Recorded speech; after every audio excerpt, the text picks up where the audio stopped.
Sí, doctor. Ahorita está pasando.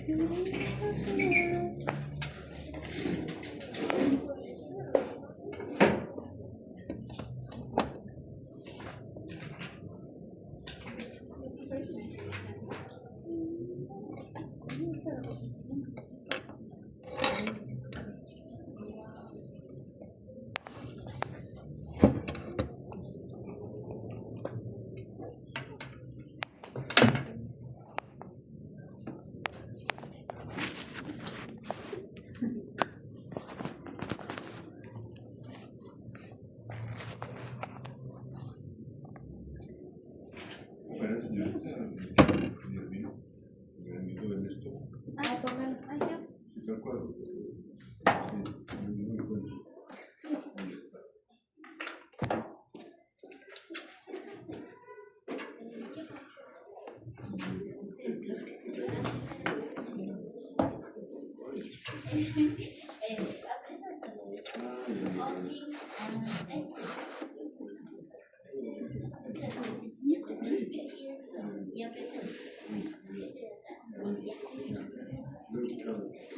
Bueno, el día de ayer nos hemos quedado en lo que hoy día vamos a continuar, ¿verdad? Sí, doctor.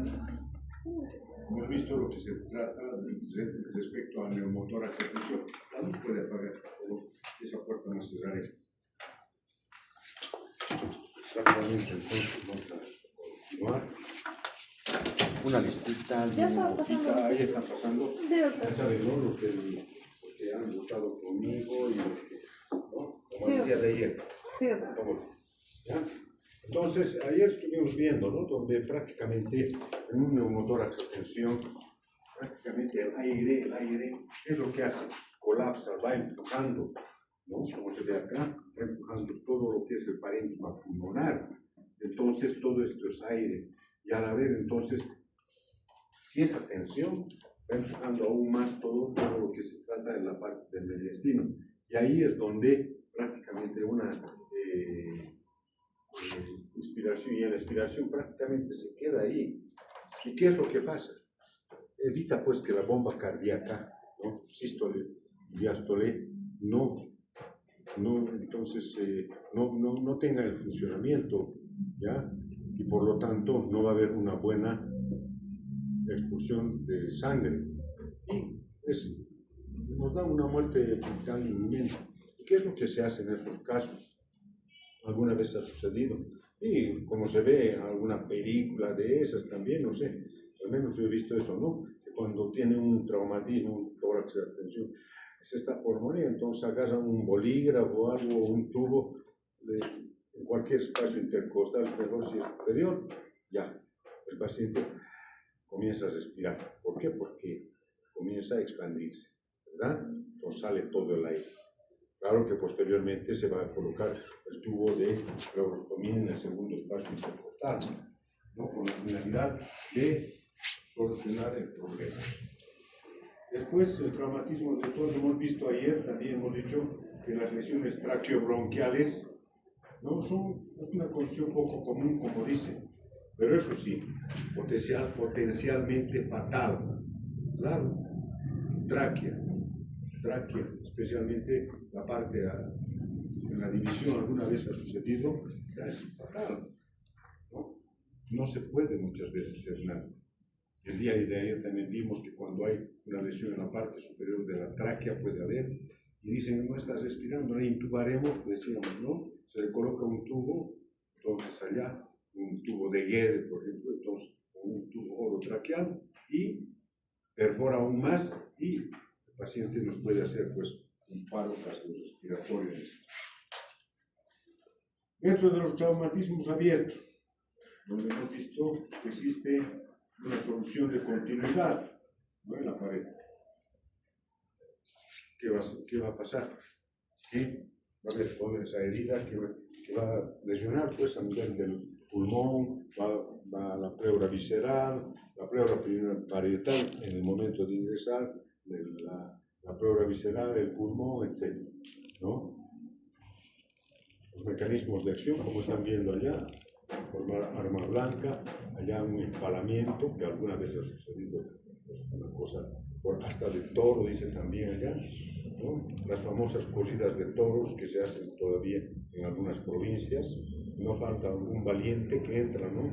Y pues se hace nomás hornear allá, ¿no? Hasta por un hasta todo. Y una iatrogénica. ¿Cuándo la iatrogénica, por ejemplo? Cuando nosotros realizamos una toracocentesis diagnóstica, una sin los cuidados necesarios, ¿no? O lo otro, que lleguemos en una, por ejemplo, en una toracostomía, estamos viendo, ¿no? ¿Ya? ¿Y qué es lo que sucede? Que se puede llegar a lesionar algún vaso y por lo tanto nos está produciendo también un trauma, ¿verdad? Entonces, lo más importante es saber eso, que la presión que existe en el reposo de la presión en el espacio pleural es de 5 centímetros de agua, no milímetros de mercurio, centímetros de agua. Como alguna vez yo les pregunto a ustedes, por ejemplo, cuando estamos en prácticas, ¿cuánto es el valor normal de la presión venosa central? ¿Cuánto es? De 8 a 12 centímetros de agua, no milímetros de mercurio. 8 a 12 centímetros de agua. ¿Y saben medir la presión venosa central? ¿Saben cómo se hace? En fisiopato nos enseñan, ¿no? En fisiopatología, para medir la presión venosa central, con una llave de 3 vías, una solución, ¿ya? ¿No? Que va bajando. El punto cero, ¿dónde es? A la mitad, un paciente que está en posición horizontal, la mitad, ¿no? Ahí es el punto cero, y de ahí ese punto cero lo llevan hacia la columna, o donde está el trípode, y ahí es el cero.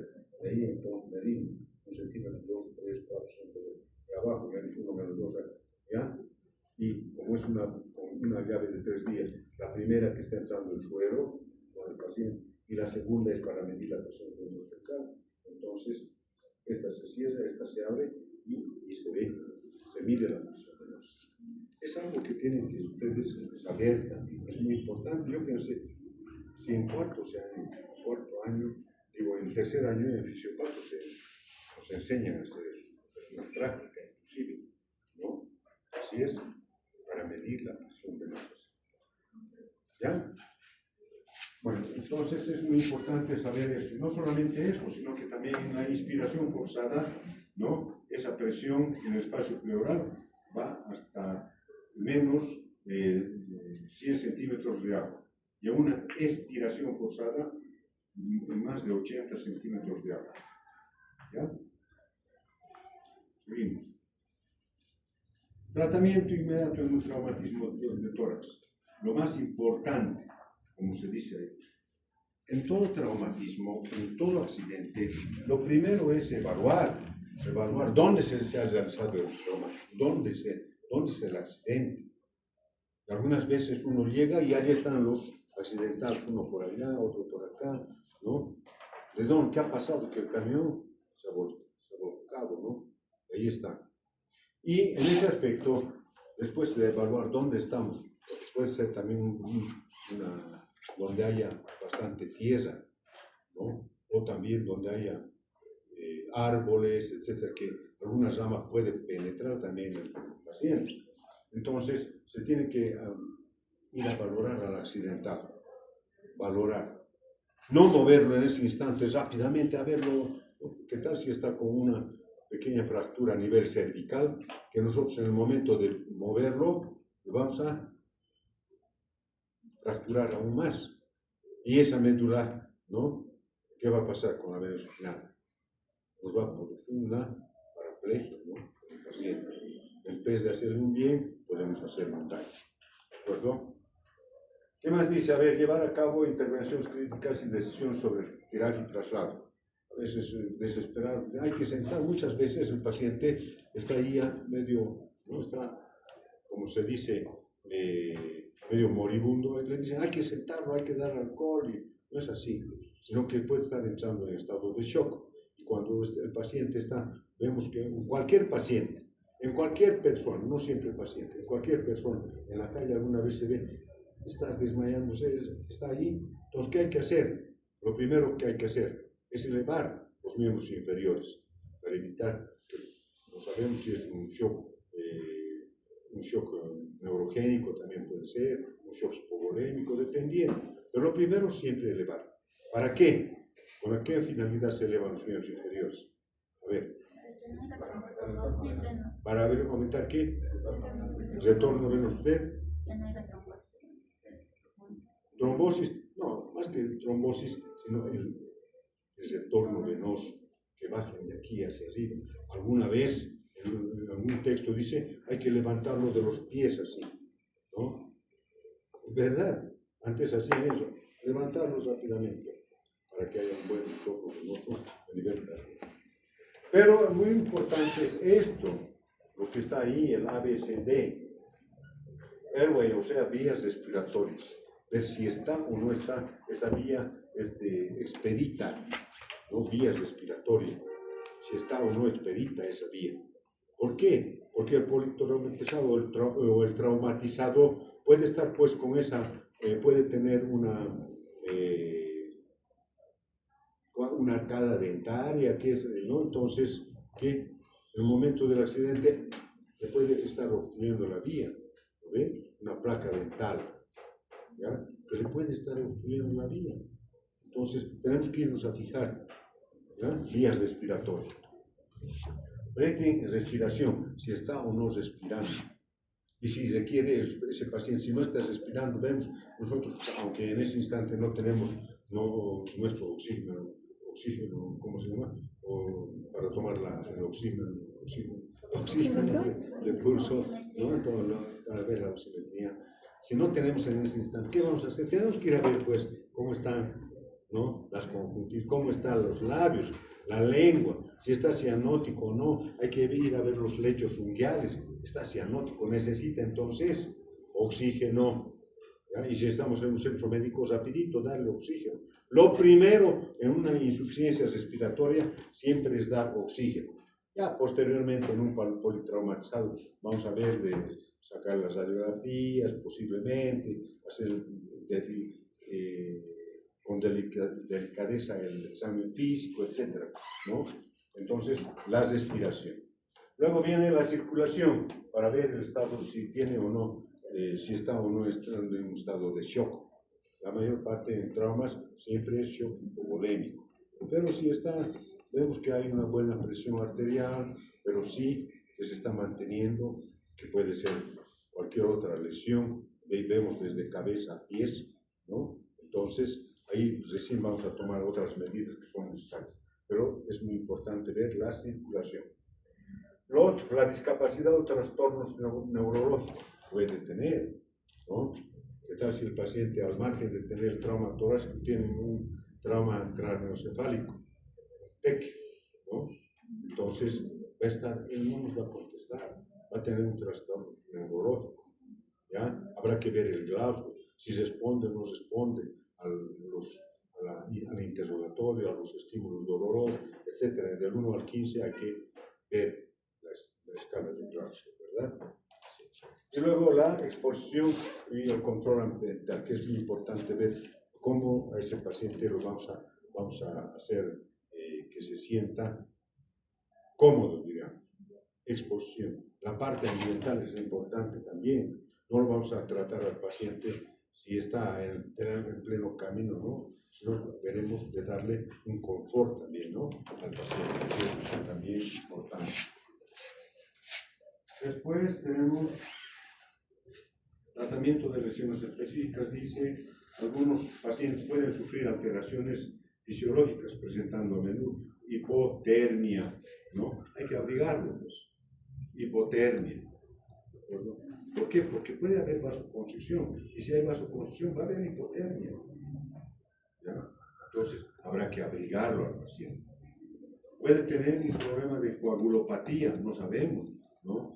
¿Qué tal si el paciente realmente puede estar con este trastorno, puede tener esa alteración de coagulopatía? Está sangrando y sangrando. ¿Qué hacer entonces en ese paciente? Por ejemplo, si es en miembros inferiores, ¿qué hay que hacer? ¿No? Habrá que ir a hacer un torniquete momentáneamente. ¿Cuál es el objetivo de evitar que siga el sangrado? O lo otro, en cualquier paciente que sangra, que tiene un accidente, habrá que hacer en la hemostasia, ¿qué? Hemostasia compresiva. Lo primero que hay que hacer, ir rápido, está sangrando, es el vaso, ir a tapar ese orificio por donde está sangrando. Lo primero que hay que hacer, ¿verdad? Y después, bueno, el resto lo que tiene que venir. Ya después habrá que tratarlo, habrá que llevarlo al paciente, si es necesario, si requiere realmente de una urgencia quirúrgica, habrá que llevarlo para que se pueda realizar. Ahí dice que hasta el 80% de todas las lesiones torácicas pueden tratarse con una toracostomía o también pleurostomía, ¿no? Ahí como vamos a ver luego, la colocación de un tubo. Generalmente es tubo de ¿cuántos Frenches? 18. ¿De cuánto? A ver, ¿usted dice? 32 a 33. 36. A ver, otro. French. Yo generalmente de 32 a 36. Un tubo demasiado grueso, una cañería puede ser. ¿No? La mayor parte siempre es de entre 28 a 38 French. Es lo ideal para tener una buena respuesta. 28 a 32 French. ¿Ya? 28 a 32. Una toracostomía, claro que se supone, ¿no? Allá dice, pero con una preparación estéril, estricta y prácticamente con todo el cuidado. ¿Por qué? Porque existen gérmenes oportunistas, pues. Al realizar una pleurostomía podemos estar abriendo paso para los gérmenes oportunistas. ¿Cuáles son? En la piel. Los estafilococos y los streptococos, la mayor parte, ¿no? Si eso se introduce infelices allá. Y como hay sangre todavía, es muy bueno para su incubación, entonces pues proliferan aún más y nos producen la secreción purulenta. ¿Y qué es la secreción purulenta? ¿Qué es? A ver, levante la mano. ¿Quién dice? ¿Usted? A ver, fuerte. Es la acumulación de actividad bacteriana en un punto de nuestro organismo. Actividad bacteriana. ¿Y qué más? También. A ver, imagínense una guerra, ¿no? Una guerra entre las bacterias, los estreptococos, los estafilococos, entran. ¿Y quién va rápidamente a ver eso? La lucha encarnecida. Los neutrófilos. ¿Sí o no? Los neutrófilos van inmediatamente a luchar, a tratar de eliminarlos. Y es una lucha, como se dice, imagínense, encarnizada entre los dos. ¿Y qué es la secreción purulenta? No es más que los restos, los muertos que están saliendo allá. Eso, la proliferación. ¿Ya? O sea que se imagina, ¿no? Al menos yo cuando estudiaba me imaginaba, ¿no? Una lucha encarnizada, que decir, ¿entre quiénes? Los neutrófilos conjuntamente contra las bacterias. Están luchando allá. ¿Y quiénes son? Mueren pues las bacterias y con algunos también neutrófilos. Y a esos muertos tienen que eliminarse. ¿Sí o no? ¿Y cómo puede uno ayudar para la eliminación? A ver, al margen de la clase. Cuando nosotros estemos en internados rotatorios, ya rotando por allá, por emergencias, vamos a estar rotando y va a venir un paciente con un absceso. Por ejemplo, las mujeres, una primípara, diré, ¿ya? Que recién la primera vez que ha tenido su hijito y no ha tenido el cuidado de lavarse bien el pezón. Y por el pezón, ¿no? Leche, penetran también gérmenes y se produce un absceso, ¿ya? Allá, una mastitis. Esa mastitis, ¿no? Que se manifiesta con un absceso. Entonces viene allá, ustedes la ven, está con todos los signos de Celsius, ¿no? Y bueno, ¿qué hay que hacer? Hay que drenar. Pero para drenar es muy importante también saber lo siguiente, que no es drenar por drenar. Muchas veces he visto yo, ¿qué está haciendo? Estoy drenando, dicen. O sea, aquí está la sección, imagínense aquí la lesión grande, ¿no? ¿Por qué? Porque ha aumentado de volumen, está lleno de pus y con todo de Celsius, uno busca el lugar más declive, como se dice, ¿no? El de abajo, y luego ¿qué? Introduce allá, ¿no? Se hace un tajito allá, un cortecito y la pinza. No es solamente introducir la pinza, ya introduce, sale la secreción purulenta, pues muchas veces como un escupitajo se llama vulgarmente. Sale. Y no solamente es eso, con más, ya está drenado, no. Sino que, ¿qué es lo que hay que introducir? La pinza. Si es la pinza, ¿no? Entonces introducen allá y luego, ¿qué hacen? Van rompiendo las trabéculas a todo lado, sin miedo. Es igual que una olla, un absceso, que tiene una pseudocápsula allá. Y entonces hay que ir, y esta es igual que el panal de abejas. ¿Conocen, no? El panal así, allá en el absceso hay igualito, trabéculas, que hay que ir rompiendo así. Rompiendo sin miedo. Va a sangrar quizás un poco, listo. Y luego hacen esto. O sea, buscan si hay alguna trabécula más, ya está como una ollita ya vacía, y luego introducen ¿qué? ¿Qué van a introducir? Cirugía 1 ya han llevado, ¿qué van a introducir? ¿Una qué? No, ¿para qué gasa? Un drenaje, ¿Han visto pues drenajes también? Sondas y sondajes, drenajes han llevado. O también se llama un abocamiento, ¿ve? Entonces se introduce allá, listo, se cubre y al día siguiente esa lesión va a disminuir, ¿no? Y bueno, un segundito, discúlpenme. Hola.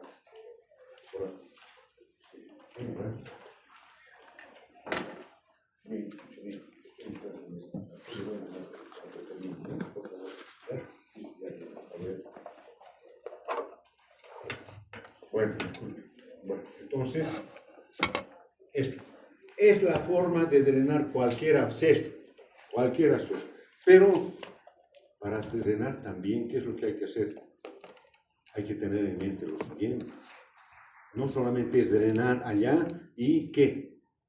No es solamente abrir, sino antes de eso tenemos que hacer que el paciente esté obnubilado. Si es posible, si se puede dar anestesia, qué mejor que duerma tranquilo o duerma tranquila. Con la finalidad, pues imagínense, romper esas trabéculas, ¿ustedes creen que no le va a doler? Le va a doler y se va a choquear la paciente por el dolor, ¿ya? Entonces, ¿qué hacer? Anestesia. No local, la local nada que ver, sino general si se puede. Ahora, pero doctor, estamos en provincia, no tenemos anestesiólogo. Perfecto, no hay anestesiólogo, pero usted tiene su jeringuita de 10 mililitros y también se va a llevar diazepam, ¿no? Con una ampollita de diazepam, con 2, hasta 12, hay que colocar sin miedo. Se coloca intravenoso lentito y la paciente o el paciente se duerme. ¿Qué hacemos con eso? Bajamos el umbral del dolor, bajamos y trabajamos tranquilamente. ¿Ya? De sentir va a sentir, pero después ya no se va a acordar porque estaba viendo. Sí, bueno, en provincia se puede hacer eso. ¿Ya? Listo, al margen de la clase le estoy también enseñando algo de eso, transmitiéndole. ¿No?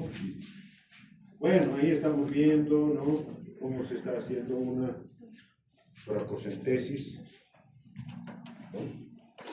Está viendo acá. Generalmente, allá se está colocando, pero está muy alto. Generalmente el tubo de pleurostomía se coloca entre el quinto o sexto espacio intercostal, línea axilar anterior, si se puede, o línea axilar media, ¿ya? En ese punto se coloca. ¿Para qué? Con la finalidad de colocarle allá el tubo, ¿no? El tubo de pleurostomía, que puede ser una zona de la punta también, número 28, 32 French puede ser, o si no un tubo de goma, o también como actualmente está, un tubo de polietileno, ¿no? Hay diferentes, hasta eso nos venden, ¿de acuerdo? Como está viendo, ese líquido va a ir bajando. Ese líquido se tiene que, esta es pregunta del examen que yo siempre les hago. A ver, dibuje un frasco de buló, ofrezco el sello de agua, y me ponen un frasco, 2, 3, 4 frascos a veces dibujan, nada que ver. Este frasco de buló, ¿ya? Antes, por ejemplo, nosotros fabricamos este frasco. Al menos yo cuando he hecho mi año de provincia, año era antes, los preparaba. Esa vez he ido, recuerdo que he ido a la calle Santa Cruz, hay una plaza allá, entonces en esa plaza vendían botellas, y siguen vendiendo botellitos, en frasquito allá, de aproximadamente 1 litro, ¿ya?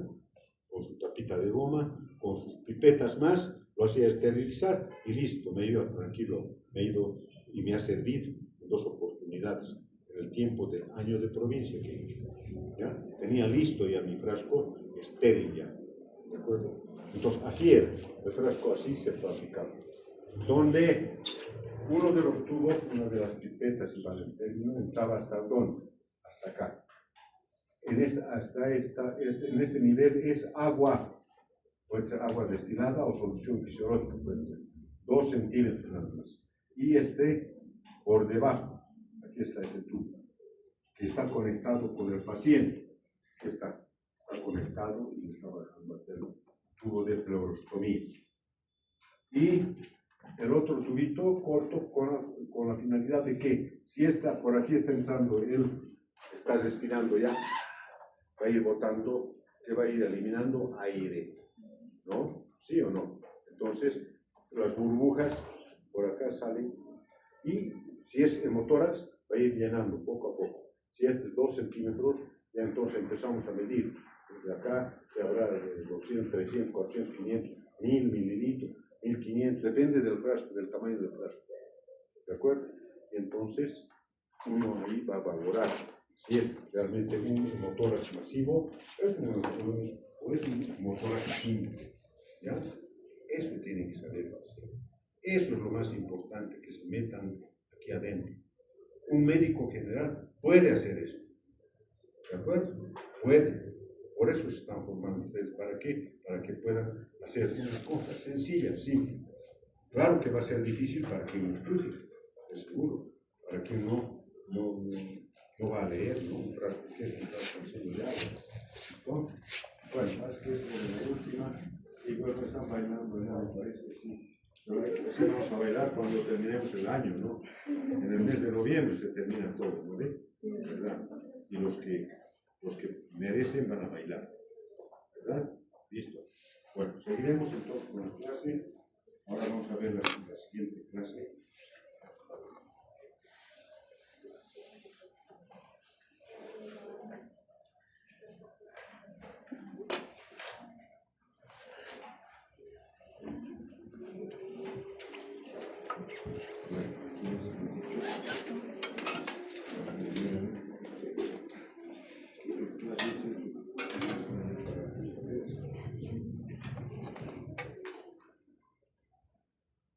Listo.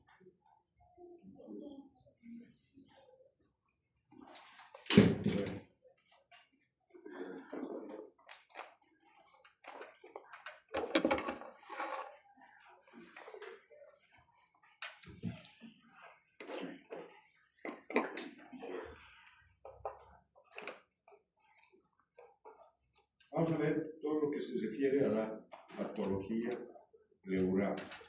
¿Ya? Para eso,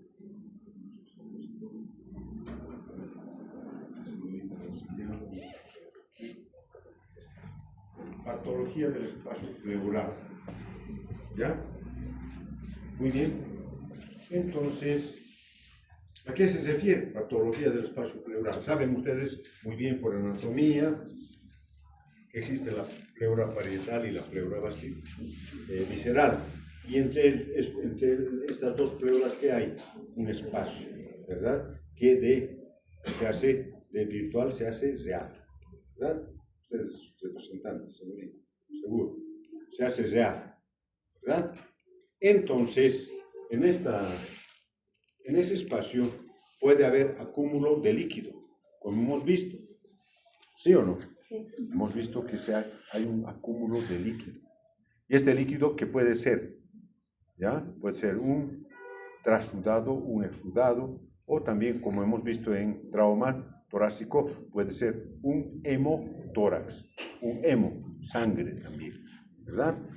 Bueno, entonces, en ese aspecto, vamos a ver parte de lo que estamos viendo en el caso pleural, los trastornos pleurales que pueden existir.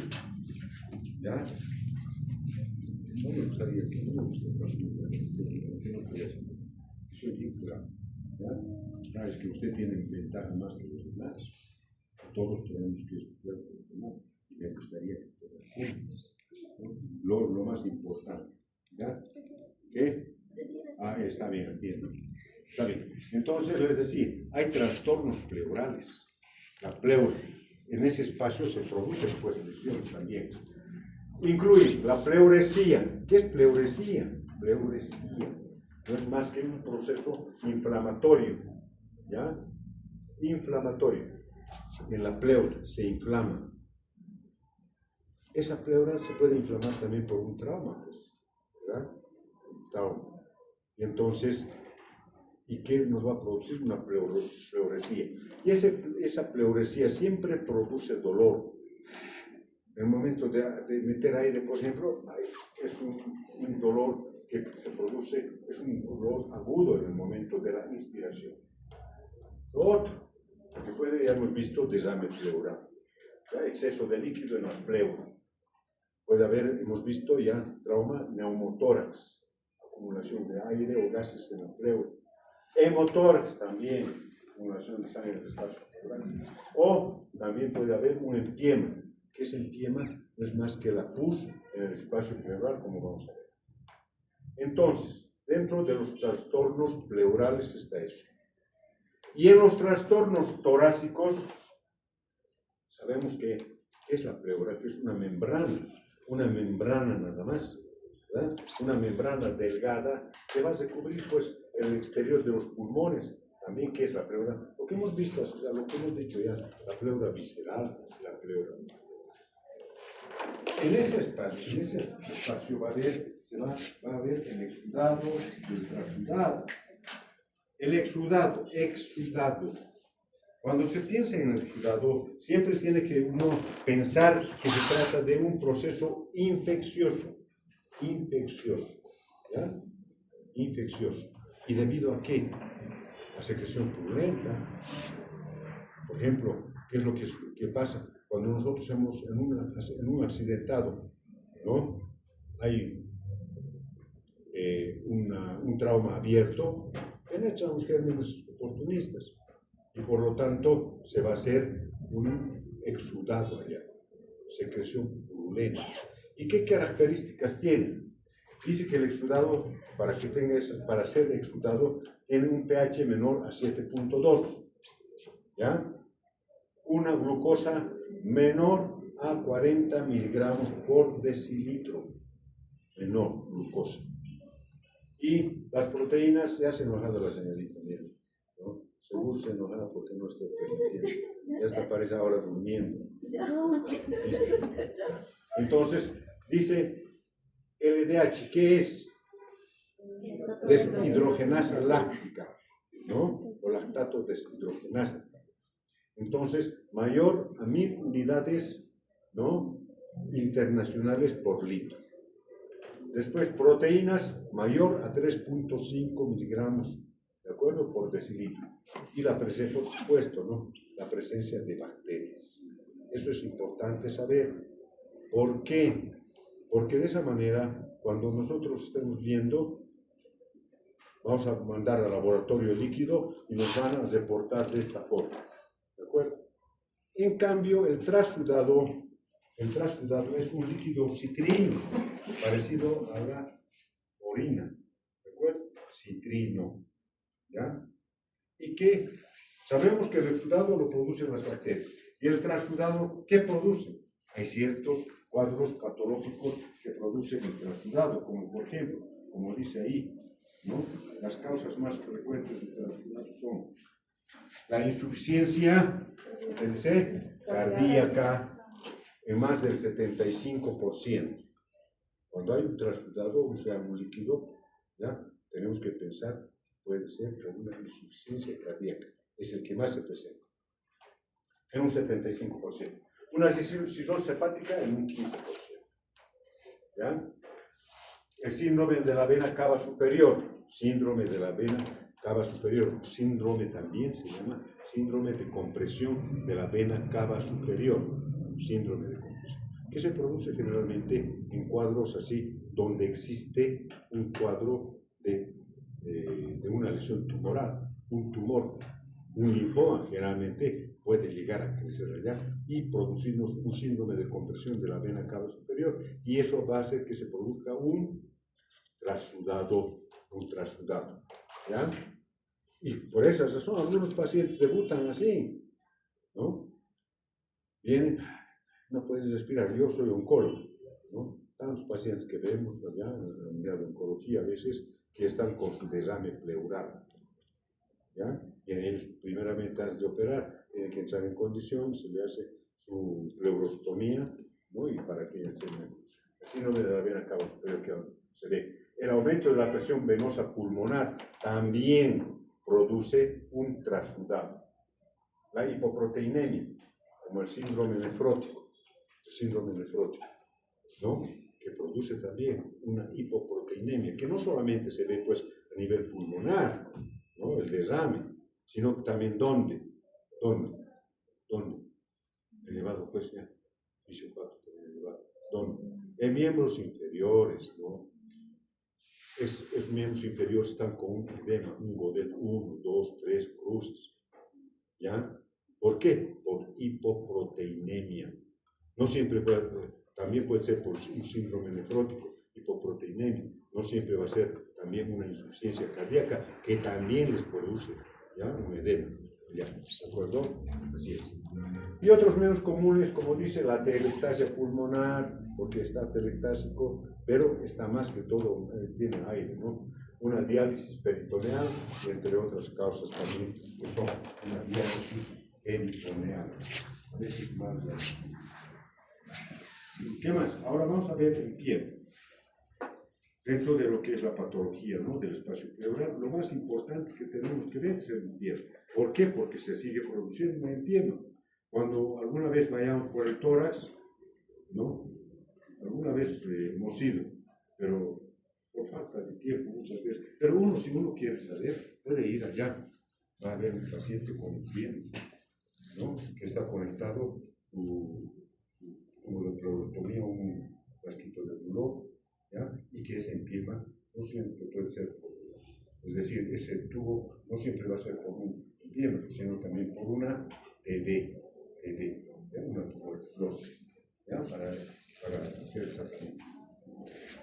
El primero que, ¿no? Ha dicho que ha definido como presencia de pus o gérmenes en la cavidad pleural había sido Hipócrates. Eso es pus, el primero que dijo, ya bautizado así. Y desde ese entonces se ha conocido como empiema con la presencia de pus. Hipócrates en los años 460 a 357 años antes de Cristo. Bueno, entre las causas torácicas tenemos, para que se produzca un empiema, está la infección broncopulmonar. bronco, a ver, bronco, es infección bronco, una bronquitis maltratada, una neumonía maltratada. Esa es la causa para que se produzca un empiema, generalmente. ¿Por qué? Porque esa neumonía, ¿no?, que es una infección a nivel pulmonar, que depende de qué gérmenes pueden ser, ¿qué es lo que hace? Hace pues que, al igual que el absceso vaya avanzando y se produzca pus en ese espacio pleural. ¿Ya? Una infección bronquial. Infecciones posoperatorias, lógico. Cuando se hace una lobectomía, por ejemplo, superior, por un tumor, por un cáncer, si está mal, si no se ha tenido el cuidado, ¿no?, de la asepsia, antisepsia y los cuidados que se tienen que tener en un acto operatorio, puede producirle pues una infección postoperatoria. Traumatismos de tórax, como hemos visto, el empanamiento, una herida de bala, una herida abierta, prácticamente, un tórax, ¿no ve? Una punción pleural también, lo que les he dicho, sin las técnicas de asepsia y antisepsia, ¿no?, que puede ser con alcohol iodadito, puede ser con iodopovidona, puede ser con alguna otra sustancia antiséptica que ustedes ya saben y conocen lo que es. Por ejemplo, puede ser una pregunta de examen, ¿no? A ver, ¿qué sustancia antiséptica puede utilizar usted? De las siguientes, ¿cuál? ¿No? Pues puede haber distractivos, puede estar algo de lo que han visto ya, de lo que conocen, es el día 1, por si acaso, ¿no? Un antiséptico. Biopsia pulmonar percutánea, lo mismo, una biopsia pulmonar percutánea. ¿Qué quiere decir biopsia percutánea? O sea, la introducción, ¿no?, con asepsia, antisepsia, de una aguja, un trócar allá, ¿ya? Y para sacar como se dice vulgarmente, un choricito, ¿no?, para llevarlo a patología, ¿de acuerdo? Eso. Si no se tienen los cuidados. Perforación esofágica o traqueal es raro, pero importante también de conocer, de saber que puede producirlo. Ahora, dentro de las causas extratorácicas, ¿no?, como dice aquí, focos orofaringios. ¿Ya? ¿Qué ha pasado? ¿Qué es lo que no puedo hablar? Estoy mal. Y uno va a ver, le baja con bajalenguas, a ver, diga, una amigdalitis puntácea. Había sido una amigdalitis puntácea. Varias veces yo he visto, ¿no? Cuando ustedes estén en emergencia también van a ver eso. O cuando vengan, a lo mejor por su casa alguna, ya sabe que la señorita estudiando medicina, ya es doctorita, dice. Sí, está la doctorita. Ahora, si sabe bien, va a decir, sí, mira, dime, no podemos estudiar, no sé qué pasa, esto no puedo. Entonces usted dirá, bueno, bajalenguas, no hay bajalenguas, pero ¿y ahora qué hago? ¿Qué puedo utilizar? Una cuchilla, bien lavadita, bien limpia, bájela, diga, bajo la lengua, una cucharilla, una cuchara. Entonces, una infección orofaringe, amigdalitis puntácea es la causa, por si acaso, ¿ya? Entre las causas abdominales, los abscesos sufrénicos, una pancreatitis aguda, un absceso hepático. Lógico. ¿Por qué? Un absceso sufrénico debajo del diafragma. ¿Dónde está el absceso hepático? A veces ha sucedido. Un absceso hepático por contigüidad ¿qué va a hacer? Va a pasar pues por la pleura y los gérmenes allá felices van a entrar a la pleura y van a hacer de ese espacio, ¿no?, virtual, algo van a hacer ya con secreción purulenta. Pancreatitis agudas también mediante el torrente circulatorio. Y lo otro que dicen, ¿no?, diseminación linfática o hematoma. Así se transmite generalmente el cáncer. El cáncer, que no es más cuando existe metástasis. ¿Qué es metástasis? No es más que el crecimiento tumoral lejos del primario. Si el primario está a nivel de ovario, la metástasis puede ser a nivel de pulmón. Generalmente puede estar a nivel pulmón, hepático, renal, después óseo, ¿no?, y pulmonar. Igual, en las causas extratorácicas, para que se produzca un empiema, entonces también es la diseminación linfática o hematógena. ¿Por qué la linfática? Son baseras, tenemos baseras ganglionares allá. Por ejemplo, una infección en el miembro inferior, ¿no? A nivel inguinal se produce una adenitis, ¿no? ¿Por qué? Por la infección del pie. No permite, pues, que esa infección por la vía linfática pase. Pero si vence eso, ya pues se disemina la infección. Por eso dice diseminaciones linfáticas. Bueno, otros factores predisponentes, la inmunosupresión. Por ejemplo, un paciente con VIH está inmunodeprimido. Otro paciente que está inmunodeprimido son los que tienen el cáncer, el CA, como dice ahí, neoplasias, por ejemplo, que produce inmunodepresión. La diabetes mellitus, ¿dónde no está la diabetes? ¿Dónde no se mete la diabetes? ¿Verdad? A nivel de todo el organismo, realmente. Desde los ojos, ¿no? Una retinopatía diabética. La diabetes, ¿dónde no está? El alcoholismo, ¿no? ¿De qué sirve que se están desinfectando todo el tiempo? ¿No? ¿Sí o no? Están desinfectando todo el tiempo, pero sin embargo se inmunodeprime. Y al haber está con una inmunodepresión, ¿qué va a hacer? Se va a dormir en cualquier lugar. Algunas veces han debido ver, ¿no? Que en la calle se había dormido, pobrecita. Ha pensado que está, pues, en su hotel, en un hotel con una cama grande. Bien, disculpen, pero me imagino, ¿no? Bueno, mejor no les cuento algo que siempre contaban las abuelitas, pero ya no les voy a contar. Por eso, que no ven, ¿verdad? ¿No quieren que les cuente algo? ¿Sí? Ya, rapidito. Dice pues que antes había mucha inocencia. En cambio ahora nada, ¿qué va a creer en estas cosas? ¿No? ¿Por qué? Porque todo ya la mentalidad es diferente. Antes, por ejemplo, uno enamoraba recién desde los 21 años, 25, en mi profesión, voy a tener ese, me voy a casar, ese, bien. Bueno, pero ahora ya, en colegio, ¿cuántos años tienes? 12 años. Dice que le gustas, que te está mirando, ¿por qué no le aceptas? A ver, vos, van a ser los del curso de la promoción, dice que van a hacer casar, a ver quiénes las parejas, júntense, ¿qué les parece en colegios? ¿No? Bueno, antes había, pero antes no había eso porque había inocencia. Y entonces las abuelitas contaban, les decían, ¿no? Mira cómo es, dice, a ese borrachito, a ese borracho, que siempre le gustaba tomar, ¿qué ha pasado? Se ha encontrado con la carañuño, decían. ¿Alguien sabe lo que es la carañuño?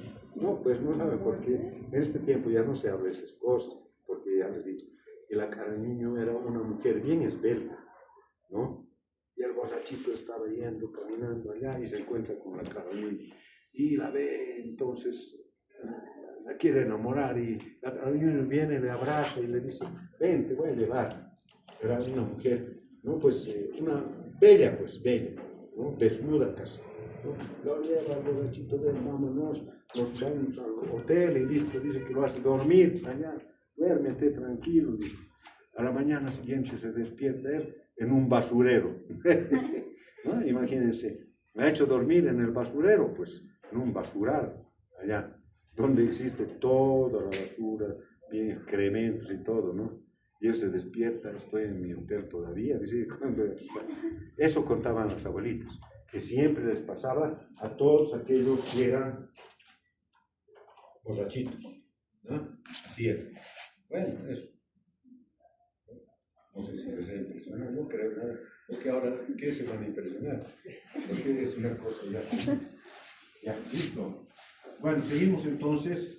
A ver, dentro de los que hemos dicho antes, está la ADS, EPOC, la enfermedad pulmonar obstructiva crónica, por supuesto, enfermedades cardíacas. Ahora, dentro de los exámenes que se deben, en todo paciente que uno sospecha, no solamente en piel, sino que sospecha también a nivel de, tenemos poco tiempo, en un paciente que uno sospecha, por ejemplo, en cualquier acceso en piel donde haya pus, lo primero que siempre se tiene que hacer, un examen, ¿no?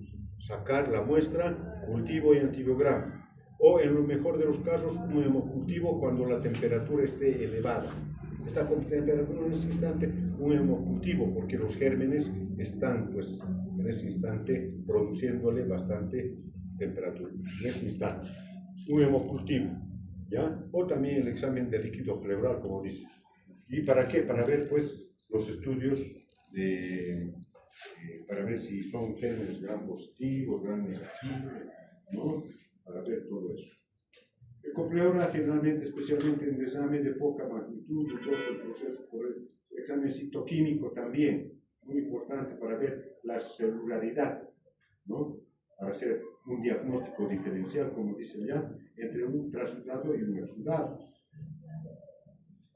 Y también para ver, pues, si se saca una muestrita, para ver si existen gérmenes, ¿no? Extendido en un ortoobjeto.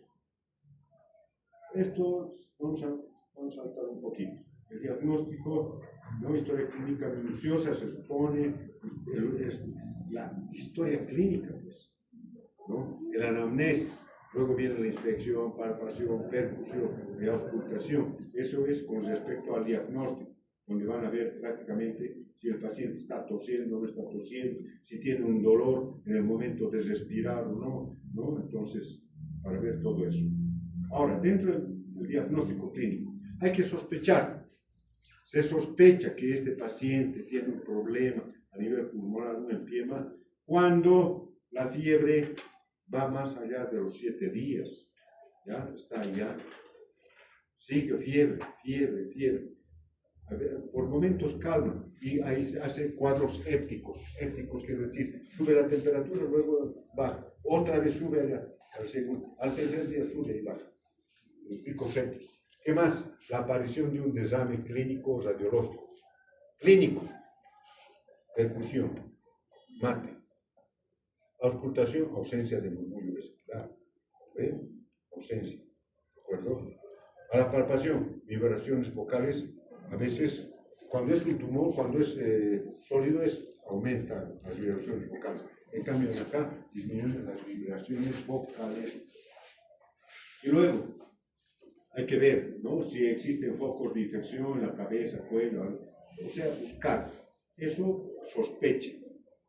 En cambio, cuando ya es un trastorno agudo, ya hay pues dolor en puntada de costado, hay tos irritativa o seca pleurítica. Como hemos visto una pleurasía, por ejemplo, hay tos. La tos también a los pocos días se puede hacer productiva. Al principio seca y luego productiva. Comienza inclusive a toser y eliminar, ¿no? Una secreción purulenta muchas veces. Si hay fiebre, escalofrío, sudoración, taquicardia, todo lo que se llama, todo lo que se produce en una infección. Ustedes ya han llevado también eso de semiología. En un cuadro infeccioso, ¿qué vamos a encontrar? Fiebre, sudoración, taquicardia, falta de apetito. Nadie quiere comer, está desnutrido, ¿no? Hay deshidratación, oliguria, ¿de acuerdo? Entonces, eso en un cuadro agudo. En cambio, en un cuadro crónico, como dice ya pues ya hay neurosis pleural, falta de murmullo vesicular disminuido, todo lo que se refiere ya a un desame, a un empiema, donde hay secreción, hay hasta determinado lugar, en un determinado campo pulmonar, puede ser campo pulmonar derecho o izquierdo.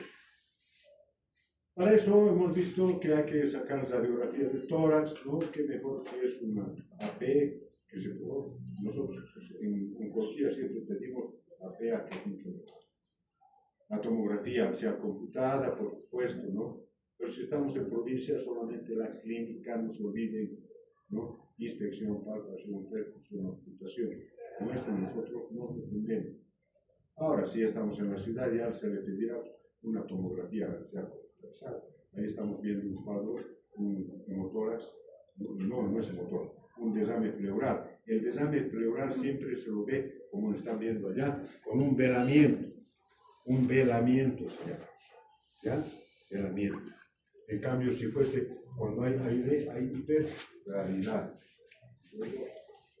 Ya estamos viendo nuestro cuadro. Las fases. Esto es importante que sepa. Son 3 fases. La fase exudativa, no pensé, la fase fibrino-purulenta y la fase de organización temprana y tardía. Fase exudativa, como dice allá, ¿no? Donde hay prácticamente exudado. Está empezando el cuadro, que dura de horas, pocos días, unos 4, 5, 6 días, ¿no? 3 días, 4 días, donde hay una inflamación pleural. Va a haber pues dolor, va a haber pleuresía, y no solamente eso, que si esas, por ejemplo, esas hojas de pleurales, tanto parietales como viscerales, van a estar rojas, congestivas, y por lo tanto, ese proceso inflamatorio va a hacer que sea como un buen, como diría, para un buen cultivo, para que los gérmenes sigan produciéndose, y por lo tanto, también dice que la permeabilidad vascular va a estar aumentada. Ya. Si quieren, saquen fotos de ahí, ¿no? Si quieren, ¿de acuerdo? Porque esto tienen que ver así, ¿ya? O sea que es un cuadro prácticamente en la fase exudativa, la primera fase. Uno todavía puede tratar al paciente, puede tratar. ¿Por qué? Porque son horas nada más, ¿de acuerdo? Ahora, si no se trata a ese paciente, ¿no? Donde estamos viendo la expresión ya, donde existe ya pues un exudador, ¿ya? Si no tratamos al principio, se ve complicado. Si tratamos rápidamente, ¿con qué? Haciendo cultivo y antibiograma. Pero no vamos a esperar cultivo y antibiograma. Entonces, uno tiene que hacer un tratamiento después de haber hecho el cultivo, inmediatamente empezar con el tratamiento antibiótico. Puede ser con, ¿qué se llama? Puede ser con ampicilina, amoxicilina, ¿no? Sí, o también puede ser cefazolina, ceftriaxona, o sea, maclabulan, hay tantos medicamentos para el nivel pulmonar, ¿ya? ¿Listo? Entonces, inmediatamente. Ahora, si no se trata, entonces esa fase vegetativa va a pasar a una fase fibrino-purulenta, donde dice que el líquido va a estar más turbio, va a estar más espeso. Es lógico. ¿Por qué? Porque hay pues más secreción purulenta, fibrino-purulenta. Hay predominio de neutrófilos. Hay predominio. Claro. ¿Por qué? Porque ya les he dicho antes, cuando existe una sección purulenta, ¿quiénes van a luchar? Los pobres neutrófilos, ¿no? La glucosa va a estar baja y el pH también por abajo, por 720. Va a haber una fase de transición, ¿no? Donde prácticamente ya se va a querer iniciar la fijación del pulmón. Ese pulmón no se va a poder expandir. ¿Por qué? Porque hay secreción purulenta y un depósito en la superficie. Esta generalmente dura, estas fases fibrino-purulenta, que también puede ser, ¿no? Pregunta, puede ser, ¿de cuánto a cuánto dura? De 3 a 5, 15 días. ¿Ya? La tercera fase de organización temprana, que se presenta entre la segunda a octava semanas, donde hay que gran proliferación ya de fibroblastos, ¿no? Fibroblastos, tiene que haber fibrosis allá. Ese pulmón empieza pues a rodearse de una membrana fibrinosa. Esa membrana fibrinosa, fibrosis, ¿no? Entonces es la que rodea y atrapa al pulmón. Ya poco a poco lo va atrapando. Está haciendo que no se pueda expandir más el pulmón. Por lo tanto, ese paciente va a estar ya con signos de insuficiencia respiratoria. Rápidamente va a tener lo que se llama su disnea, ¿no? Una disnea a medianos esfuerzos. Algunos sí es un poco más, a grandes esfuerzos. Ya. Y empieza pues el empiema, ¿no? Que se produce, y este empiema de allá, ¿no? Imagínense ese empiema, pus, que está entre la pleura parietal y visceral, allí, y entonces eso empieza a atacar al pulmón, empieza a penetrar, y al penetrar, ¿qué? Muchas veces se puede eliminar, y al eliminarse con una tos, bota, ¿qué? Eso se llama vómito, ¿no? Vómito. o sea, secreción purulenta, que es debido a un problema pulmonar que por un empiema, por secreción purulenta, que empieza a botar generalmente. Yo he visto vómito, ¿no? Una paciente allá, purulenta, amarillo, verdoso, ¿no? La paciente ya estaba en esta fase, dividido purulento. ¿Ya? En esta fase de organización temprana diré, ¿qué es lo que vamos a ver también? ¿No? El pool pleural que dice, ¿no? Va a seguir, las capas de fibrina van a seguir, ¿no? Sumándose como capas, va a ir rodeando al pulmón. ¿Y qué va a pasar? ¿No? Se va a producir una angiogénesis, va a haber aumento de capilares, ¿no? Y lo que tendríamos que hacer en esta fase, tendríamos que, porque es fase de organización temprana, todavía se puede hacer una liberación quirúrgica, En cambio, en la fase de organización tardía, ¿no? Como dice, se produce, pues, si había ya fibrotórax, es decir, si había los fibroblastos, ya se produce una fibrosis, hay un fibrotórax, ese pulmón está atrapado, ya no puede se puede expandir, ¿ya? Entonces va a ir engrosándose aún más, poco a poco, ¿ya? Y va a formar una paquipleura, ¿no? Ese pulmón va a estar más fijado. A ver, como les dije, dificultad respiratoria, ¿no? El paciente prácticamente está, pues, desesperado. Y no solamente eso, sino si nosotros le sacamos una radiografía, esa sección purulenta va a ver que va a haber una desviación del mediastino hacia el lado contralateral, se está yendo, ¿ya? Entonces el cuadro es más grave, como se dice. Va a haber retracción de los pasos intercostales, desviación de los axis. Lo que les dije anteriormente, todo eso hace esa fibrosis que se forme una paquipleura. Paqui es grande, pleura, una pleura engrosada, grande. ¿Ya? Y el tratamiento, los tipos de tratamiento, toracotescentesis terapéutica, que puede ser al principio, el tratamiento en cuadros iniciales, ya un minuto que tenemos, un tubo de toracostomía, lo que hemos dicho también, hay que colocarle más toracostomía, más hay que darle más fibrinolíticos, con la finalidad de evitar, pues, la fibrosis pulmonar. Después habría que haber muchas veces hay que entrar a ver, se le hace una como dicen allá, toracoscopía.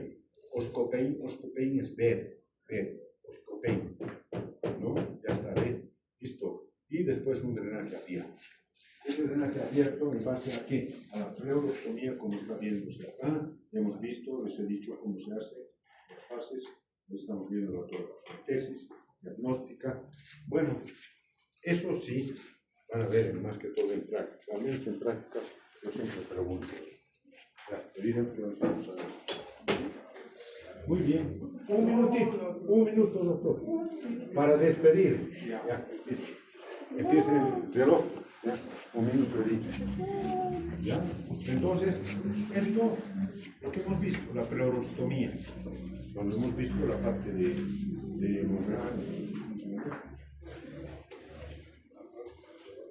ahí está el paciente que se le ha realizado, ahí está con su tubo, ¿no? La forma de realizar, eso vamos a ver, está nuevamente el sello de agua. Y ya está, la paquipleura, están viendo cómo se ha ido sacando todo eso. Bueno, el tratamiento es realmente, esta parte no voy a preguntar nada. Gracias, jóvenes. Gracias, doctor.